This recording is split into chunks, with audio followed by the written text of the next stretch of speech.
Alors, je trouve que ces textes sont excellents pour un dimanche de rentrée de la paroisse. Alors, comme toujours, on va prendre les textes les uns après les autres. Alors déjà, vous avez entendu le prophète Amos. Le prophète Amos, c'est le tout premier prophète avant Isaïe, avant Jérémie, avant Ézéchiel. Et Amos travaille dans le nord du pays. C'est un pauvre gars qui s'occupait de ses bœufs et de ses brebis, et puis le Seigneur est allé le chercher pour qu'il prêche. Et qu'il prêche quoi?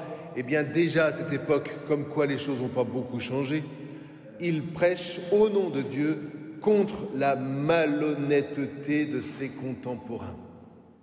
Et cette malhonnêteté, c'est en réalité ce que nous appelons, nous, le péché.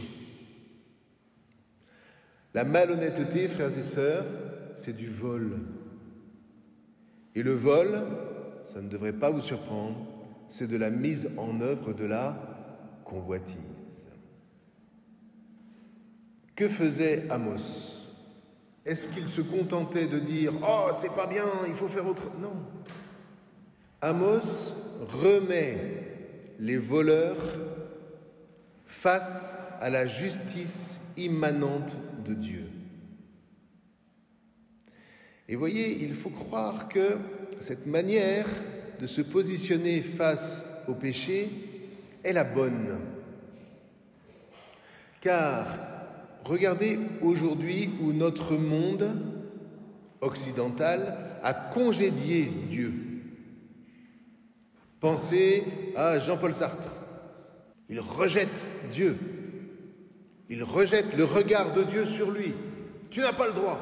Il rejette le regard des autres sur lui. L'enfer, c'est les autres. Pourquoi? Parce qu'il veut pouvoir agir selon son bon vouloir. Il appelle cela la liberté.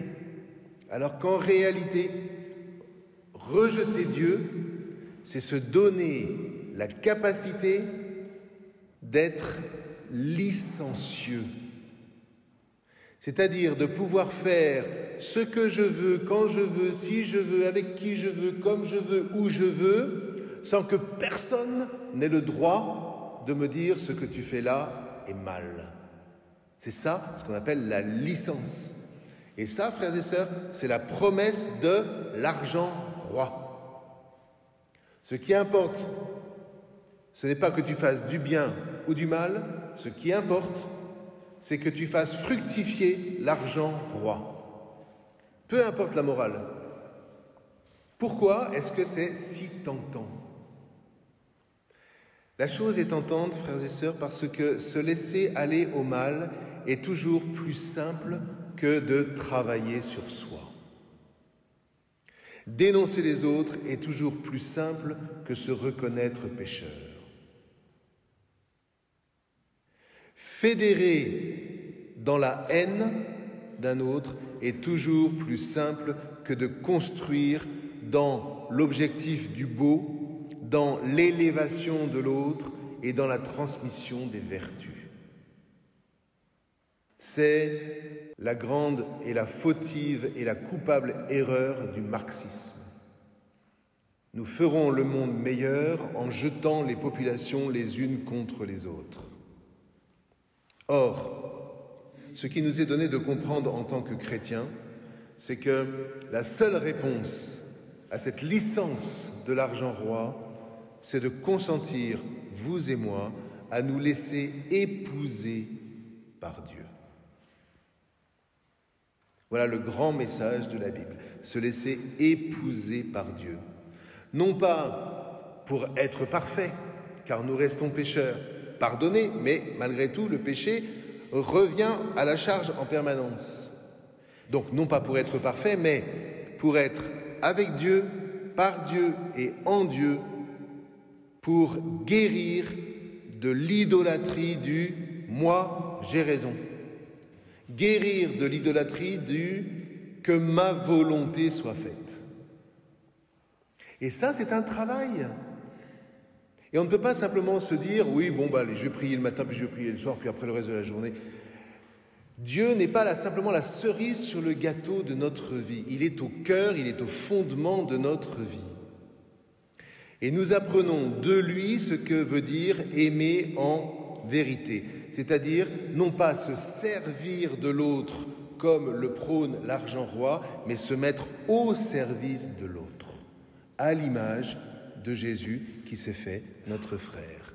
Et d'ailleurs, après la marande, pour ceux qui seront là, on prendra un petit temps, ce ne sera pas très très long, pour réfléchir précisément comment la fraternité est au cœur de toute communauté paroissiale, à l'image du Christ. C'est à partir de là que saint Paul a raison. Comment faire dans ce monde où tout va à volo à cause de l'argent roi? Eh bien, si tu te laisses travailler par Dieu, si tu te laisses habiter par lui, si tu te laisses épouser par lui, alors fais monter tes prières, car tes prières seront entendues. Là, on a le texte qui est un petit peu fondateur de nos prières universelles. Nos prières ne peuvent être universelles que si précisément elles sont issues de la miséricorde que nous avons reçue, pour que nous, à notre tour, nous demandions au Seigneur de faire miséricorde.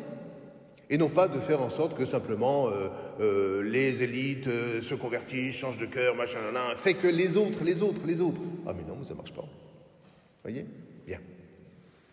Donc, à partir du moment où j'accepte de travailler pour rayonner de la miséricorde dont moi je vis, alors oui, ma prière est entendue par Dieu. Maintenant, venons-en à ce gérant malhonnête. Alors ça, ah mon père, je ne comprends pas pourquoi le maître fait l'éloge de ce gérant malhonnête. Pour une raison toute simple, frères et sœurs. Il est étonnant de voir comment cette phrase de Jésus dans une autre parabole, les ouvriers de la 11e heure, est pertinente. Ton œil serait-il mauvais parce que moi je suis bon? Nous croyons lire dans ce texte une injustice. Pourquoi? Parce que nous entendons cette parabole à la lumière de l'argent roi. Et voyez, c'est ça qui montre que vous et moi, nous sommes indécrotablement pécheurs. On ne peut pas s'empêcher de réfléchir toujours à partir de l'argent roi. Alors que là, c'est d'une toute autre richesse que Jésus veut nous parler. Ce dont il est question ici, en réalité, c'est de la richesse de la grâce. À travers l'image de l'argent roi, il faut entendre la richesse de la miséricorde. Le maître de ce monde, frères et sœurs, se moque éperdument de ce que nous voulions sa miséricorde si c'est pour remettre des dettes. Au nom du Seigneur, le faisons-nous seulement. Nous qui restons si prompts à condamner,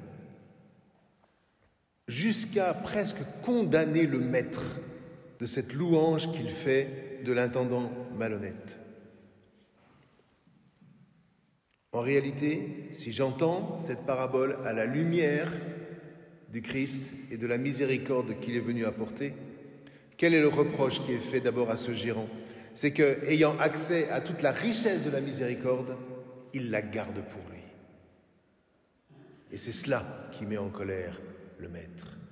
En revanche, à partir du moment où tout d'un coup il y a eu la secousse pour ce gérant, qui fait que tout d'un coup il se dit « il faut que je fasse quelque chose », et voilà qu'il devient miséricordieux, avec la miséricorde du Père. Et là, mais c'est exactement ce qu'il faut faire. Il faut que nous soyons débordants de miséricorde. Nous demandons au Seigneur de remettre nos dettes, eh bien à nous d'aller en son nom pour remettre les dettes de ceux qui, tout à coup, se découvrent en dette par rapport à Dieu. Est-ce que ça va, je suis clair ou pas? J'ai reçu miséricorde. Et le péché fait que je prends alibi de la miséricorde pour, dans le fond, m'amuser à condamner les autres. Eh bien non. Tu as reçu miséricorde, alors à ton tour de puiser dans cette miséricorde pour faire miséricorde. En particulier à ceux à qui tu ne voudrais pas faire miséricorde, car il faut le vouloir, frères et sœurs. Il faut le vouloir faire miséricorde. Et cela nous touche, vous comme moi. On va communier dans quelques instants. Nous allons vivre, nous allons recevoir, nous allons nous nourrir d'un acte plein et divin de miséricorde. Et donc la question, elle est, je reviens avec cette miséricorde, mon devoir c'est d'en rayonner. Dans le repas que nous allons partager pendant la marrante, pour ceux qui seront là, allons-nous nous témoigner les uns aux autres de cette miséricorde que nous rayonnons.